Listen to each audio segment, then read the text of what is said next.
ang isang munting punla kung saan ang lahat ay nag-umpisa. Pagsusumikap ng mga magsasaka ay tiyak at tunay na magbubunga. Mangingisdang nasa bangka, paglusob sa alon ay di alintana. Hanggang ang kaginhawaan ay malambat at makaangat ng lamang dagat na sapat. Agrikultura sa gitna ng pandemya, umaahon at patuloy na bumabangon upang maghain ng sapat na pagkain tungo sa tuloy-tuloy na pag-angat natin. May pandemya man o wala, magsasaka at mangingisda, maaasahan ng buong bansa. May pandemya man o wala, buhay ang agrikultura. At kahit na ano pa mang sakuna, di patitinag at mananatiling matatag.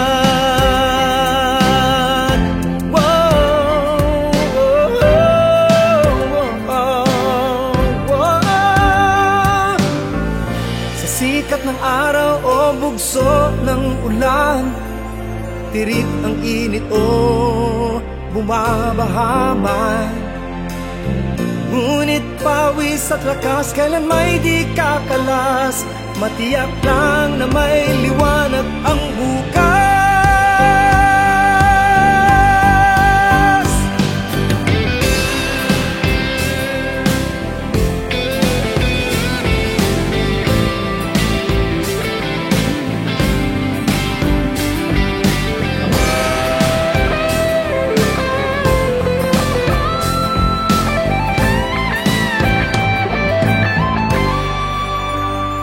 Agrikultura sa gitna ng pandemya, umaahon at patuloy na bumabangon upang maghain ng sapat na pagkain tungo sa tuloy-tuloy na pag-angat natin.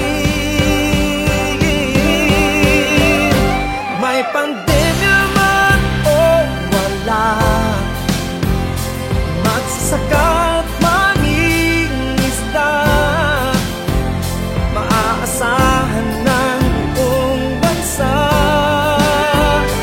May pandemya man o wala, buhay ang agrikultura. At kahit na ano pa mang sakuna, di patitinag at mananatiling. May pandemya man o wala, magsasaka at mangingisda, maaasahan ng buong bansa. May pandemya man o wala, buhay ang agrikultura. Kahit na ano pa man sakuna, di patitinag at mananatiling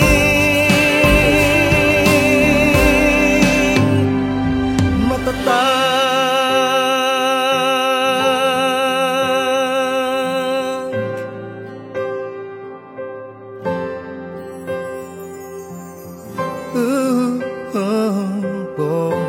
Wow.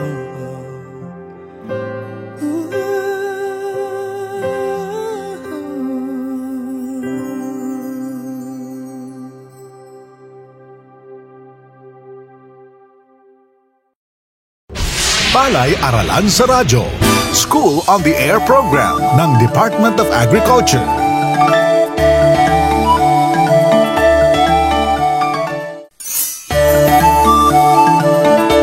Minsanan sa loob ng isang taon lamang nakapagtatanim ng palay si Dodong. Ang drama niya ay pahirapan pang-araw ito dahil sadyang matakaw sa tubig ang palay. Bukod pa siyempre sa mahal na upa sa magbubunot ng punla at maglilipatanim. Isama na rin ang mataas na presyo ng diesel na kailangan sa pagpapaandar ng dimakinang pampatubig. Ay nako! Ayoko na talagang magsaka. Ipagawa ko na lang kayang subdivision itong palayan ko. Ang hina ng kita. Sana all ay 2 beses sa isang taon magtanim. Yung iba nga ay nakakatatlo pa. Bakit ako? Bakit ang palayan ko? 1 beses sa isang taon lang. Ay, naku talaga. Ano na namang drama yan, Dodong? Ano ka, milyonaryo? At magpapagawa ka pa ng subdivision, ha? Itapak mo nga sa lupa ang mga paa mo. Itapak sa lupa? Nakita mong sementado itong atin. Panay kakalokohan, Dodong. Tamang pagdadrama lang habang humihigop ng timpla mong mainit na kape. Paano ba naman? Sayang kasi ang lupa natin. Mantakin mong 1 beses lang sa isang taon tayo nakakapagtanim. Mabigat sa bulsa naman kasi kung magtatanim tayo sa panahong di sigurado ang tubig. Mahal din naman ang diesel sa pagpapaandar ng makinang pampatubig. Sayang lang ang pwede pa sana nating kitain sa pagsasaka. Nako, wag ka na magdrama dyan. Na-schedule na kita sa mga magsasakang dadalo sa pulong tungkol sa pagtatanim sa mga palayang kapos sa tubig. Worry no more, asawa ko. Wow naman, at pa-English ka pa. Makakapagtanim ka ba naman kung kapos sa tubig ang palayan? Scam na naman yan. Maniwala ka, asawa ko. Nasubukan na raw sa Bulacan yung aerobic rice technology. Kagaya rin natin ang mga palayan nila. Ngayon ay 2 beses sa isang taon na sila nakakapagtanim. Kaya may pag-asa pa ang palayan natin. Kailan ba yung pulong yan? Excited na ako. Kailan? Ngayon! As in today! Pagkatapos mo magkape, ay maligo ka na. May mga tiga-DA na magpapaseminar. 9:00 raw ang simula ng pulong sa barangay.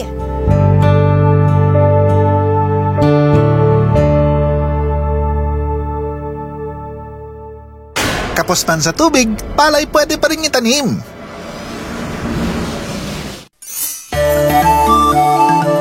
Magandang araw mga kamagsasaka.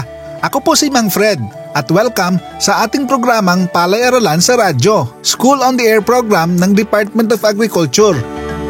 Isa sa mga matitinding hamon na sinasagupa ng mga magsasaka ay ang kakulangan ng tubig sa sakahan.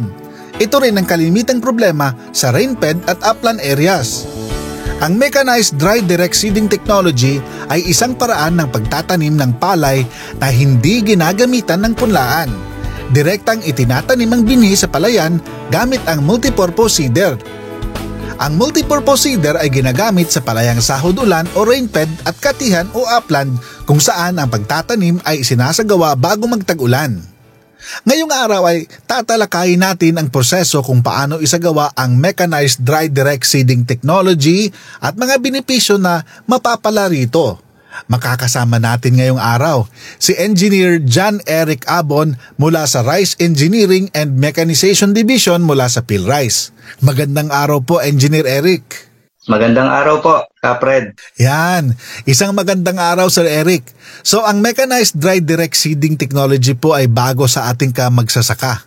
Pwede po bang ipakilala niyo sa amin kung ano po ang teknolohiya po na ito? Ayan, okay po.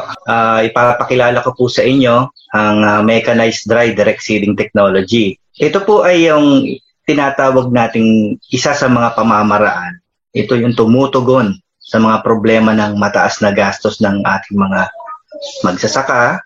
Yung binanggit nyo po kanina ang kakulangan ng tubig at higit sa lahat dahil sa naaantala yung ating tag-ulan, lalo na sa panahon ngayon, ay bumababa ang mga ani ng mga magsasaka natin dito sa dry direct seeding. Ito po ay sinusuportahan ng proyektong ito, yung tinatawag nating Research and Development Extension Agenda, upang matiyak yung seguridad ng pagkain sa Pilipinas. Sa pamamagitan po ito ng pagdaragdag syempre ng pagiging productive ng ating mga magsasaka, mapataas yung ani, at higit sa lahat ay isinusulong nito yung mga pamamaraan tulad nito yung pagpasok ng mechanization technology. At isa pa, nilalayo nitong mapataas yung ani. Yan ang ating target talaga, bawasan ang gastos ng ating mga magsasaka at higit sa lahat ay madagdagan yung kita.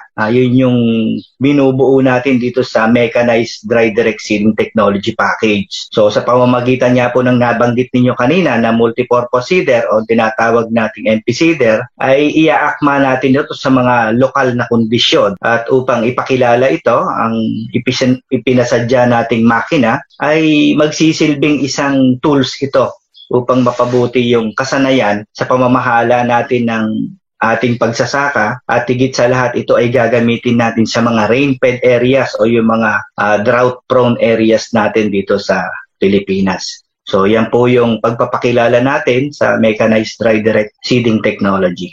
Yun, bago nga po sa ating mga magsasaka. Sir Eric, tanong lang po namin, ano-ano po ang mga benepisyo ng pagsasagawa ng ganitong teknolohiya? Ayun, napakaganda ng tanong mo, Kapred, tungkol sa benepisyo ng pagsasagawa nito. Mapapansin natin yung mga maliliit nating magsasaka sa mga lugar ng sahod ulan o yung mga rain-fed areas, upland areas. Mapapansin natin na mano-mano pa rin naghahasik ng mga pananim na may mataas na halaga ng presyo ng mga binhi dahil marami yung kanilang ginagamit eh. So katulad din ito nung kapag tapos nila magtanim ng palay ay yung diversification na tinatawag to, nagtatanim din ng mais.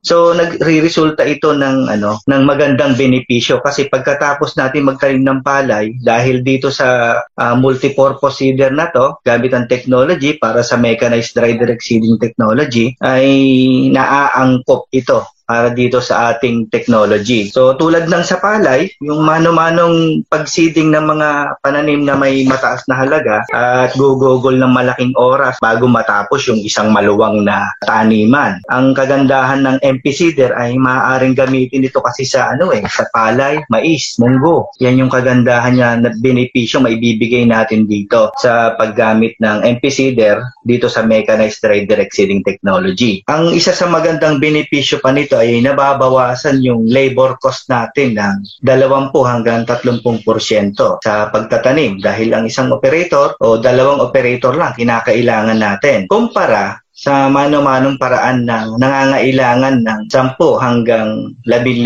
katao, kung minsan pa nga ay 18 katao. Dahil dito kinakailangan yung pagbubudbud ng palay sa tudling at pagtabon ng buto ng palay sa lupa. Na gayon din ang ginagawa kapag sa mais naman ang ginagamit na tanim after ng palay.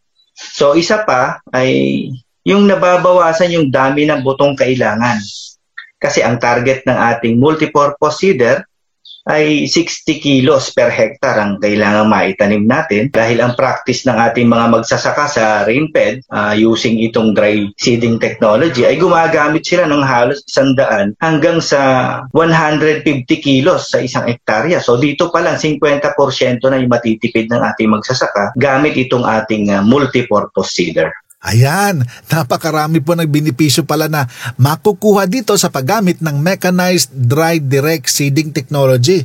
So Sir Eric, nabanggit po natin kanina na ito po ay inirekomenda sa mga lugar na kinukulang sa tubig o drought prone.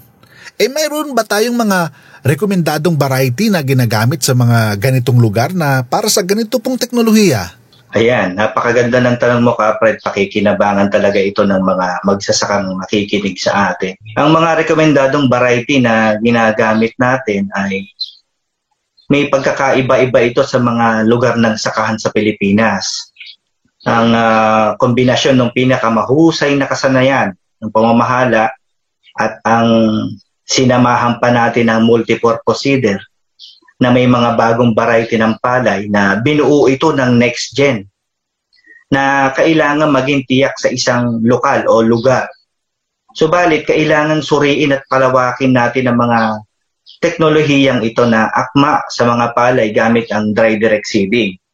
Ang ilan sa mga halimbawa ng mga variety na nire-recommenda natin at ito ay naisagawa na rin naman natin sa iba't ibang panig ng Pilipinas ay ito yung mga sumusunod.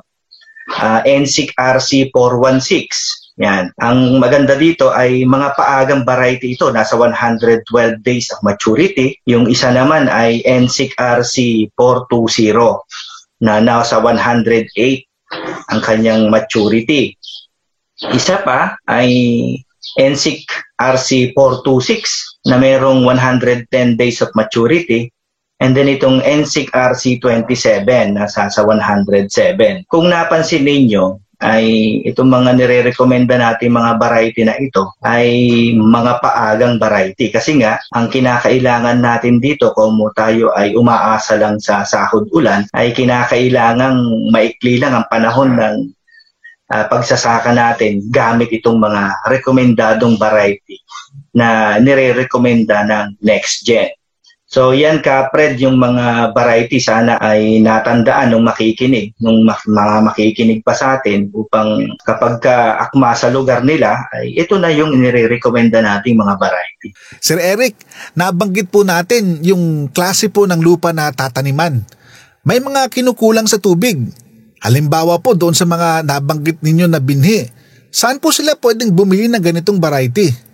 Kasi bago pa lamang po sa mga magsasaka.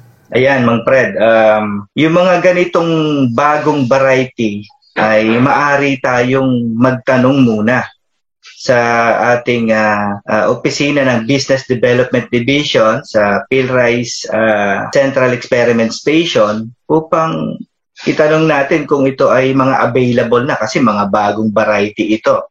Siguro, bago pumunta yung mga magsasakang interesado na maka-avail ng ganitong mga variety ng palay, ay magtanong muna. Pwede naman tayong tumawag sa PhilRice or mag-text sa ating PhilRice text center.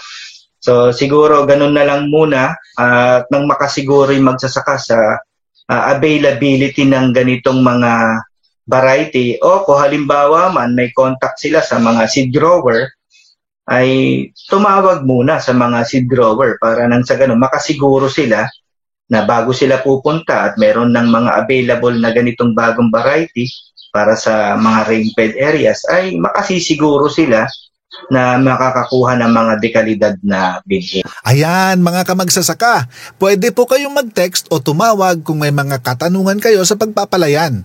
Dati na rin po ako nagtatanong dyan pag may problema ako sa aking palayan. Kabisado ko nga po ang number niyan eh. Ang number po ng PhilRice Tech Center ay 0917-111-7423. So kung gusto niyo pong bumili ng binhi o may katanungan sa pagpapalayan, mag-text o tumawag po kayo sa numero na yan. Kayo po ay agaran nilang sasagutin. Sir Eric, mayroon kasing mga sakahan na tinatawag na mestisong galas o sandy clay. Maaari rin po bang isagawa ang mechanized dry direct seeding sa kahit anong klase ng sakahan? Ayan, marami pong nagtatanong sa atin yan eh. Ito daw bang mechanized dry direct seeding natin ay gamit yung multipurpose seeder, ay maaari din na bang gamitin ito sa ibang klase ng sakahan? Unang-una, ay ang sagot po natin dito ay maaari din naman. Kaya lang ay ang kailangan sa paggagayak ng lupa ay kumbaga dry preparation dahil ang makinang gagamitin natin ay pangtuyong lupa lamang ang aplikasyon. Hindi siya pwede doon sa basang lupa.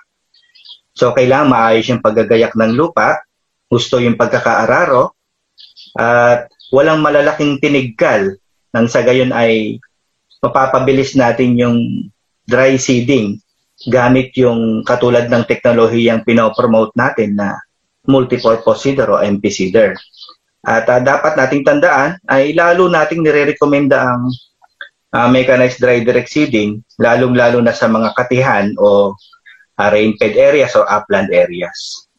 So yan po yung ating sagot dito sa ating tanong na kung maaring isagawa ang mechanized dry direct seeding sa kahit anong klaseng sakahan. Ayan, nabanggit na po ni Sir Eric na depende sa area, ano po. Sir Eric, kanina pa natin pinag-uusapan ng mechanized dry direct seeding. Paano po ba ito isinasagawa? Okay, ayan. Ang isa sa mga mechanized dry direct seeding technology na dinevelop ng PhilRice ay ito'y application na tinatawag natin na multipurpose seeder o MP seeder. Una, ang dapat nating gawin ay igayak ng mabuti yung ating mga lupa. Yung tinatawag natin kanina, nabanggit ko na dry preparation o dry plowing o dry rotation na umaabot ng halos sa 2 o 3 beses na pag-aararo sa bukid upang matiyak na nadurog natin yung mga tinigkal na lupa. Upang sa ganun ay mas maayos, mas malinis ang preparasyon, mas maganda ang magiging pagtatanim natin gamit ang multipurpose seeder. Pangalawa, hindi na kinakailangan pang magbabad ng binhing palay dahil dry direct seeding ang ating application. So dry seeding ang gagawin nating seeding option dito. So pangatlo, dahil sa state-of-the-art technology ang MP seeder at may mga available na hand tractor ang mga magsasaka, ay ilalagay lang natin o idudugtong natin ito sa mga hand tractor. Sa pamamagitan nitong makinang MP seeder ay mas maayos ang magiging pagtatanim ng palay na maihahalon tulad natin sa row seeding na may pagitan ito na 20 cm at higit sa lahat ay walang masyadong aksaya sa binhi na gagamitin sapagkat ang makinang ito ay nailalagay niya ang binhing palay sa ilalim ng lupa na mayroong lalim na 2 to 3 cm at nagagawang takpan yung mga palay na hindi na makakain ng ibon. At kumukonsumo lamang tayo dito na nabanggit na natin kanina ng 60 kilos sa 1 hektarya. At may akmang metering plate na tinatawag para gagamitin natin sa MP seeder kung ito ay gagamitin natin sa palay. At pang-apat, kapag nagkaroon na ng ulan at tumubo na ang ating mga palayan ay maaari na mag-apply ng mga pamatay pangdamo na tinatawag na pre at post-emergence herbicide upang sa gayon ay lalong mapangalagaan ng mga magsasaka yung ating mga palayan sa mga lugar ng dry seeding. So yun po ay katulad sa mga rainfed at mga upland areas. So yan po Mang Fred, kung paano natin isasagawa itong mechanized dry direct seeding. Salamat po Sir Eric. Pero ibig sabihin po ba na once na inararo mo ngayon, halimbawa dry yung sakahan natin at 2 hanggang 3 beses na naararo, pwede na po bang magtanim kaagad? Opo, Mang Fred. Pwede na agad magtanim. Basta ma-check lang ng magsasaka na isagawa niya ng tama, nadurog natin yung mga malalaking tinigkal, at higit sa lahat yung mga, alam nyo naman, pagka dry preparation, yung mga pasyok-pasyok niyan, na mga naiwan sa bukid ay nalinis ng maayos. So, yung iba naman na maaring sa pamamagitan ng dry rotation ay medyo na-cut na ng maliliit yung mga pasyok ng palay, ay maaari na rin gamitin itong multipurpose seeder natin. Sapagkat ang kagandahan nito, kapag ka natapos yun at nadurog natin yung lupa, ang kagandahan kasi ng multipurpose seeder, may tinatawag siyang farrower. So, binibigyan niya ng daan bago magtanim ng palay at meron siyang pantakip ng lupa sa gawing likuran. So, yun po, Mang Fred. Ayun, napakabilis lang po pala ang pagtatanim. Isang araw kung gusto mong magtanim ngayon, makakapagtanim ka. Hindi po katulad ng karaniwan na kailangan mo pa ng 30 days para ihanda yung lupa saka ka magtatanim. Ito pala ay isang araw na lang.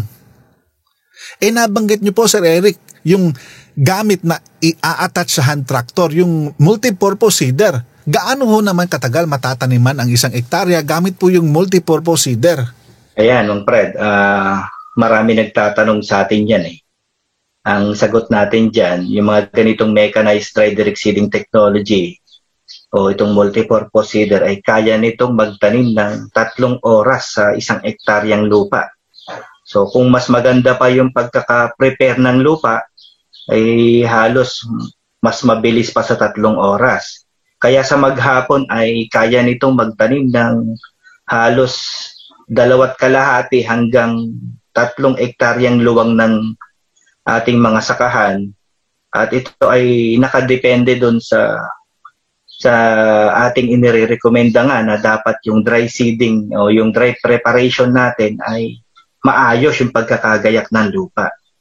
Kasi kaya namin sinasabi ito, mas maayos yung paggagayak ng lupa ay mas episyente yung pagtatanim natin gamit itong multipurpose seeder.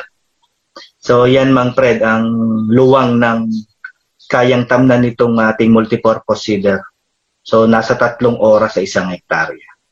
Napakatipid po pala ng gagastusin kapag yun po ang gamit, ano?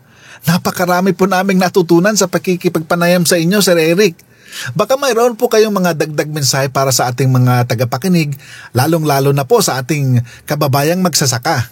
Ayan po, para sa ating mga kapatid na magsasaka, lalong-lalo na sa mga rain-fed areas o mga sahod-ulan, sa napakinggan ninyo ay may pag-asa po na tumaas ang ating kita sa pamamagitan po ng application ng mechanized dry direct seeding at ang paggamit po nitong multipurpose seeder.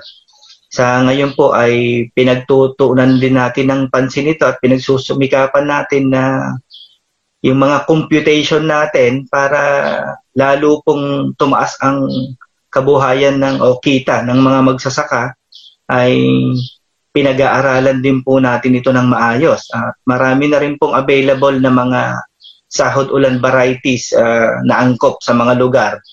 At ito hindi nangangailangan po ng maraming tubig. Kung kaya ay kung maghahanap kayo ng mga variety o ng mga makinang ito ay mainam pong makipag-ugnayan po tayo sa PhilRice. So dito sa Central Experiment Station. At sa ganun ay makapagbigay kami sa inyo ng mga tamang at saktong impormasyon sa mga ganito pong teknolohiya na amin pong itinataguyod para sa kabuhayan po ng mga magsasaka. So yan lang po ang aking maidadagdag at Mang Fred ay salamat sa iyong pag-anyaya sa ganitong mga talakayan at sana nakatulong tayo sa ating mga magsasaka. Maraming salamat at magandang araw po. Sir Eric, bago kasi sa pandinig natin ng multipurpose seeder, sa ngayon po bang commercially available na ang ganitong attachment? O kung hindi pa po, saan po kaya pwedeng makapag-avail ng ganitong equipment? So yan, napakaganda po ng tanong niyo Mang Fred. Yung pahabol ninyong tanong ay kung saan makaka-avail nitong ating multipurpose seeder. Sa kasalukuyan po ay ang proyekto po ng ang multipurpose seeder na ito ay magsisimula na po itong i-commercialize. So, kung makakahintay po ng konti ang ating mga magsasaka ay iginagayak po kasi natin dito yung mga tamang dokumento para sa ating mga accredited manufacturer na ating pong partner din sa project na ito. Inaayos po natin ang kanilang mga papeles. Sa mga susunod po sigurong buwan pagkatapos ng soft launching nitong proyekto na ito ay maaari na pong makipag-ugnayan ang mga gustong maka-avail ng multipurpose seeder. Pero pinakamaganda po ay dumiretso tayo ng tawag muna sa PhilRice at nang sa gayon ay mas magkaroon tayo ng orientation sa paggamit nito dahil ang isa po sa ibinibigay nating benepisyo dito ay libre ang gagawin natin ditong pag-asiste sa mga magsasaka kung paano ito gamitin, kung paano ito ayusin, yung troubleshooting, yung mga tamang operational guidelines. Ayan. Mas maganda po na kami mismo ang makausap ng mga interesado mga magsasaka. Nang sa ganun ay maituro natin ng maayos yung tamang paggamit nitong ating multipurpose seeder o ang ating MP seeder. So yan po Mang Fred ang bibitawan ko munang mga impormasyon para sa ating mga magsasaka nang sa ganun po ay makasiguro tayo sa kalidad at tibay ng ating multipurpose seeder. Maraming salamat po Sir Eric sa napaka-informative nating talakayan. At sa ating mga kababayan, sa ngayon po ay malapit na po itong i-commercialize. Kung gusto nyo pong mag-avail, pwede kayong tumawag po sa PhilRice kung paano po isagawa o ang paggamit ng multipurpose seeder. Magandang araw po sa ating lahat!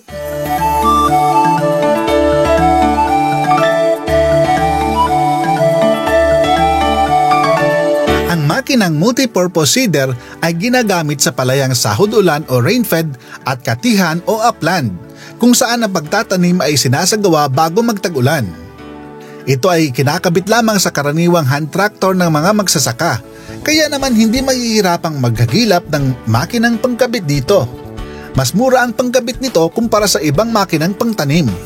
Ang multipurpose seeder ay may 2 gulong na bakal na may nakakabit na scraper upang hindi maipon o kumapit ang lupa. May 4 na row ito, may poro opener at poro closer sa bawat row. Ito rin ay may hopper at seed metering plate na siyang nagkokontrol sa dami ng binhing itatanim. Sa paggamit ng multipurpose seeder, 2 katao lamang ang kakailanganin kumpara sa 10 hanggang 15 katao kung mano-mano ang pagtatanim. Komportable pang nakasakay sa traktora ang operator at isang tagalagay ng binhi.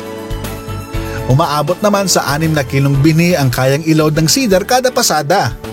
Mayroon din itong engage at disengage system kung saan hindi magbabagsak ng binhi ang makina habang lumiliko kaya walang mawawaldas na palay. Sa manual na pagsasabog tanim ay makakagamit ng 100 hanggang 150 kilos ng binhi. Samantala, kasya na ang 60 kilong binhi kada hektarya sa paggamit ng multipurpose seeder. Hindi lang yan, aabot lamang sa 4 na oras ang pagtatanim para sa 1 hektaryang palayan. Ang multipurpose seeder ay maaari ring gamitin sa pagtatanim ng mais at munggo. Kailangan lamang palitan ang seed metering plate.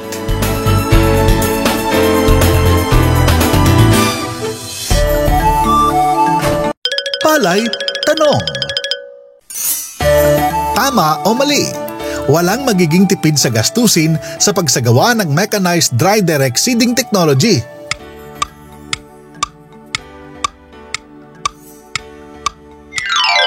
Sagot, mali. Ayon sa mga eksperto, aabot sa halos 5,000 piso ang maaring matipid sa pagsasagawa ng naturang teknolohiya dahil hindi mo na kailangan pang maghanda ng punlaan, magbayad sa magbubunot ng punla at maglilipat tanim at tipid pa sa patubig. Palay Kaalaman.